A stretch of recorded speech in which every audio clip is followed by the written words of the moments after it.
బాబు.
వెలిగించినటువంటి ఈ కార్తీక దీపాలు చైతన్య ప్రబోధాలై మన జీవితంలో వెలుగులు నింపాలని, ఈ ప్రాంగణంలో ఉన్నటువంటి ఈ తిమిరాన్నంతా కూడా ఏ విధంగా అయితే హరించి వేశాయో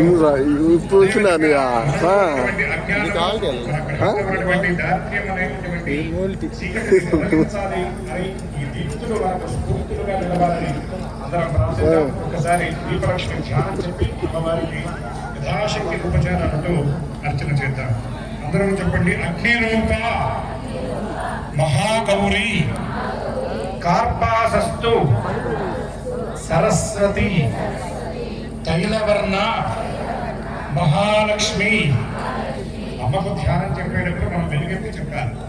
అమ్మవారి దగ్గరికి వెళ్ళి మనం అడుగుతాం, అమ్మ నాకు అవి కావాలి ఇవి కావాలి, అడగడానికి కూడా ఆలోచిస్తే ఎలా అండి. కాబట్టి ఒకసారి అమ్మ ధ్యానం చెప్పినప్పుడు గట్టిగా చెప్పాలి, బిగ్గరగా చెప్పాలి. ఈ శరీరం అనేది ఒక మహావృక్షంతో పోలుస్తారు పెద్దలు.